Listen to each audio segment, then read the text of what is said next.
ನಮಸ್ಕಾರ. ನಂದಿನಿ ಸ್ವಾಮಿ life style ಕನ್ನಡಗೆ ಸ್ವಾಗತ. ನಾನಿವತ್ತು ದೇವ್ರ ಮನೆಯದು ಕೆಲವೊಂದು ಟಿಪ್ಸ್ಗಳನ್ನ ನಾನು ಹೇಳ್ತಾ ಇದ್ದೀನಿ. ದಯವಿಟ್ಟು ಸ್ನೇಹಿತರೆ ನೋಡಿ ಸಬ್ಸ್ಕ್ರೈಬ್ ಮಾಡಿಕೊಂಡು ನನ್ನ ವೀಡಿಯೋನ ನೋಡಿ. ಇವಾಗ ನಾನು ಒಂದು ಪಾತ್ರೆಗೆ ನಾನು ಕರ್ಪೂರ ತೊಗೊತಾ ಇದ್ದೀನಿ. ಕರ್ಪೂರನ ನಾನು 2 ಕರ್ಪೂರ ತೊಗೊಂಡು ಈ ಥರ ಪುಡಿ ಮಾಡಿ ಹಾಕ್ಕೊಳ್ತಾ ಇದ್ದೀನಿ.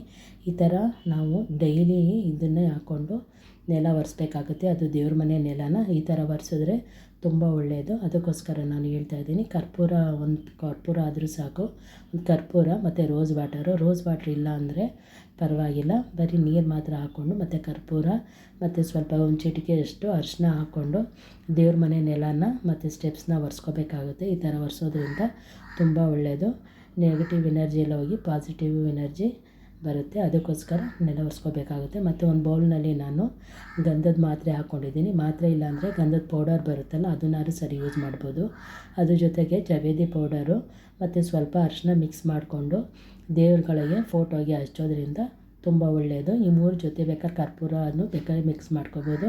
ಮತ್ತು ಇವಾಗ ನಾವು ಒಂದು ಬಟ್ಲಲ್ಲಿ ನಾವು ಕರ್ಪೂರ ಇಟ್ಕೊಂಡಿರ್ತೀವಿ, ಅದು ಗಾಳಿ ಆಡ್ತಾ ಇರುತ್ತೆ. ಹಾಗೆಲ್ಲ ಆಡಬಾರ್ದು. ಕರ್ಪೂರ ಕರಗಬಾರ್ದು ಅಂದರೆ ಅದಕ್ಕೆ ಸ್ವಲ್ಪ ಮೆಣಸು ಮತ್ತು 1-2 ಲವಂಗ ಹಾಕಿ ಇಟ್ಕೋಬೇಕಾಗುತ್ತೆ. ಆವಾಗ ಕರ್ಪೂರ ಕರಗೋದಿಲ್ಲ. ಈ ಥರ ಹಾಕಿ ಟೈಟಾಗಿ ಮುಚ್ಚಳ ಮುಚ್ಚಿ ಇಡೋದ್ರಿಂದ ಸೇಫ್ಟಿಯಾಗಿ ಕರ್ಪೂರ ಭಾಳ ದಿವಸದವರೆಗೂ ಬಾಳಿಕೆ ಬರುತ್ತೆ. ಮತ್ತು ಭೀಮ್ಸೇನ್ ಕರ್ಪೂರ ಬರುತ್ತಲ್ಲ, ಅದನ್ನು ಅಷ್ಟೇ ಹಾಗೆ ಮಾಡಿ ಇಟ್ಕೋಬೇಕು. ಮತ್ತು ಇವಾಗ ನಾವು ಕುಂಕುಮಕ್ಕೆ ನಾವು ಕರ್ಪೂರನ ಹಾಕಿ ಇಟ್ಬಿಡ್ತೀವಿ. ಆ ಥರ ಮಾಡೋಕ್ಕಿಂತ ಈ ಥರ ಒಂದು ಕರ್ಪೂರನ ಪುಡಿ ಮಾಡಿಬಿಟ್ಟು ಈ ಥರ ಕುಂಕುಮಕ್ಕೆ ಮಿಕ್ಸ್ ಮಾಡಿ ಇರೋದ್ರಿಂದ ಸ್ಮೆಲ್ಲು ಬರುತ್ತೆ ಮತ್ತು ಚೆನ್ನಾಗೂ ಇರುತ್ತೆ. ತುಂಬ ದಿವಸ ಬಾಳಿಕೆ ಬರುತ್ತೆ. ಇದೇ ಥರ ಅರಿಶಿನಕ್ಕೂ ಅಷ್ಟೇ ಕರ್ಪೂರನ ಪುಡಿ ಮಾಡಿಕೊಂಡು ಅರಿಶಿನಕ್ಕೆ ಮಿಕ್ಸ್ ಮಾಡಿ ಇಟ್ಟೋದ್ರಿಂದ ಅರಿಶಿನ ಕುಂಕುಮ ಹೊಸ್ಲಿಗೆ ಹಚ್ಚೋದ್ರಿಂದ ಗಮ್ಮಂತ ಸ್ಮೆಲ್ಲು ಬರುತ್ತೆ. ಕೆಡೋದಿಲ್ಲ, ಕರ್ಪೂರ ಚೆನ್ನಾಗಿ ಇರುತ್ತೆ, ಹುಳ ಏನೂ ಆಗೋದಿಲ್ಲ. ಇದು ಒಂದು ಟಿಪ್ಸು ಅಂತ ನಾನು ಅಂದ್ಕೊಳ್ತೀನಿ. ಮತ್ತು ಇವಾಗ ಎಣ್ಣೆ ಇರುತ್ತಲ್ಲ, ಅಂದರೆ ನಾವು ದೀಪಕ್ಕೆ ಯಾವ ಎಣ್ಣೆ ಹಾಕ್ತೀವಿ ಆ ಆಯಿಲಿಗೆ ನಾವು 1 ಸ್ಪೂನಷ್ಟು ಜವೇದಿ ಪೌಡರು ಮತ್ತು ಒಂದು ಚಿಟಿಕೆ ಒಂದು ಕರ್ಪೂರನ ಪುಡಿ ಮಾಡ್ಕೊಂಡ್ಬಿಟ್ಟು ಇದಕ್ಕೆ ಹಾಕಬೇಕಾಗುತ್ತೆ. ಇದಕ್ಕೆ ಹಾಕ್ಬಿಟ್ಟು ಮುಚ್ಚಳ ಮುಚ್ಚಿಬಿಟ್ಟು ಮಿಕ್ಸ್ ಮಾಡಿ ಇಟ್ಟರೆ ದೀಪನೂ ಸಹಿತ ಒಳ್ಳೆ ಸ್ಮೆಲ್ಲು ಬರುತ್ತೆ. ದೀಪ ಉರಿತಾ ಇದ್ದರೆ ದೇವ್ರ ಮನೆಯೆಲ್ಲ ಥರ ಘಮ ಅಂತ ಬರುತ್ತೆ. ಒಂಥರ ದೇವಸ್ಥಾನದಲ್ಲಿ ಇರೋ ಥರ ಎನರ್ಜಿ ಬರುತ್ತೆ.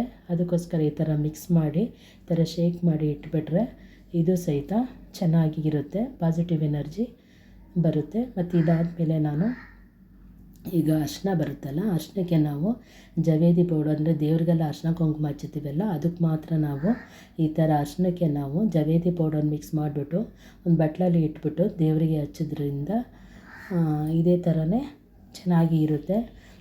ಮತ್ತು ಈ ಥರ ದೇವ್ರ ಫೋಟೋಗೆ ಮುಂದೆ ಈಗ ಅರಿಶಿನ ಕುಂಕುಮ ಇಡ್ತೀವಲ್ಲ, ಅದಕ್ಕೆ ನಾವು ಈ ಥರ ಅರಿಶಿನಕ್ಕೆ ಮಿಕ್ಸ್ ಮಾಡಿ ಇಟ್ಕೊಳ್ತಾ ಇದ್ದೀನಿ.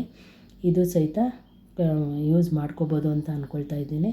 ಮತ್ತು ಇದಾದಮೇಲೆ ಕುಂಕುಮಕ್ಕೂ ಅಷ್ಟೇ ಜವೇದಿ ಪೌಡರ್ ಮಿಕ್ಸ್ ಮಾಡಿ ಇಡೋದ್ರಿಂದ ಇದು ಅಷ್ಟೇ ಅಕಸ್ಮಾತ್ ನಾವು ಹಚ್ಕೊಂಡ್ರೆ ಇಲ್ಲ ದೇವ್ರು ಇಟ್ಟರು ಸಹಿತ ಗಮ್ಮಂತ ಸ್ಮೆಲ್ ಬರುತ್ತೆ. ನಾನು ಜವೇದಿ ಪೌಡರು ಈ ಥರ ಸ್ಟಾಕ್ ತಂದು ಮಡಗಿರ್ತೀನಿ.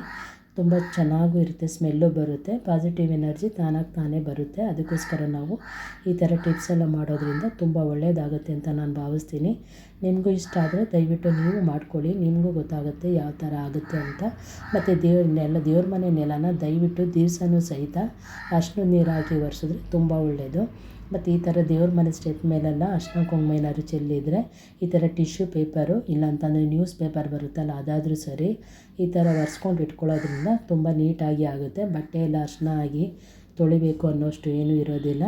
ಮತ್ತು ಲಾಸ್ಟ್ ಅಂತಂದರೆ ಇವಾಗ ನಸಿ ಉಂಡೆ ಮತ್ತು ಕರ್ಪೂರನ ನಾನು ದೇವ್ರ ಮನೆ ಒಳಗೆ ಇಟ್ಕೊಳ್ತೀನಿ. ಏನಕ್ಕೆ ಅಂದರೆ ಹುಳಗಳು ಮತ್ತು ಜಿರಳೆ ಏನಾದರೂ ಬರುತ್ತಲ್ವ, ಅದಕ್ಕೋಸ್ಕರ ಅದೆಲ್ಲ ಏನೂ ಬರಬಾರ್ದು ಅಂದರೆ ಈ ಥರ ನಸಿ ಉಂಡೆನ ದೇವ್ರ ಮೇಲೆ ಸ್ಟೆಪ್ಸ್ ಮೇಲೆ ಇಟ್ಬಿಟ್ಟು ಕರ್ಪೂರನ ಪುಡಿ ಮಾಡ್ಕೊಂಡ್ಬಿಟ್ಟು ಸ್ಟೆಪ್ಸ್ ಮೇಲೆಲ್ಲ ಉದುರಿಸ್ಕೊಳ್ತೀನಿ. ಹಂಗೆ ಹಾಕೋದ್ರಿಂದ ಜಿರಳೆ ಆಗಲಿ ಇರುವೆ ಆಗಲಿ ಸಣ್ಣ ಸಣ್ಣ ಹುಳ ಎಲ್ಲ ಬರುತ್ತಲ್ಲ ಸ್ವೀಟೆಲ್ಲ ಇಟ್ಟಾಗ, ಅವೆಲ್ಲ ಏನೂ ಬರೋದಿಲ್ಲ. ನೀವೆಲ್ಲ ಒಂದು ಸತಿ ಟ್ರೈ ಮಾಡಿ ನೋಡಿ. ಇದೆಲ್ಲ ಸುಳ್ಳು ಅನಿಸ್ಬೋದು, ನೀವು ಒಂದು ಸತಿ ಮಾಡಿ ನೋಡಿ, ನಿಮಗೆ ಗೊತ್ತಾಗುತ್ತೆ. ಇವಾಗ ಈ ಥರ ಅರಿಶಿನ ನಸಿ ಉಂಡೆ ಹಾಕೋದ್ರಿಂದ ನೀಟಾಗಿರುತ್ತೆ, ಯಾವ ಹುಳ ಜಿರಳೆನೂ ಬರೋದಿಲ್ಲ. ನೋಡಿ, ನಾನು ಇಲ್ಲ ಥರ ದೇವ್ರ ಮನೆಯಲ್ಲೆಲ್ಲ ಕರ್ಪೂರನ ಪುಡಿ ಮಾಡಿ ಇಟ್ಟಿದ್ದೀನಿ, ನಸಿ ಉಂಡೆನ ಹಾಗೆ ಇಟ್ಟಿದ್ದೀನಿ. ಆ ಕಡೆ ಮೂಲೆ ಈ ಕಡೆ ಮೂಲೆ 2 ಮೂಲೆಯಲ್ಲೂ ಇಟ್ಟರೆ ಸಾಕು. ನೋಡಿ ಈ ಥರ ಇಟ್ಟಿದ್ದೀನಿ. ಈ ಕಡೆ ಒಂದು ನಸಿ ಉಂಡೆ ಇಟ್ಟಿದ್ದೀನಿ ನೋಡಿ, ಇದಾಗಲೇ ಕರಗ್ತಾ ಇದೆ.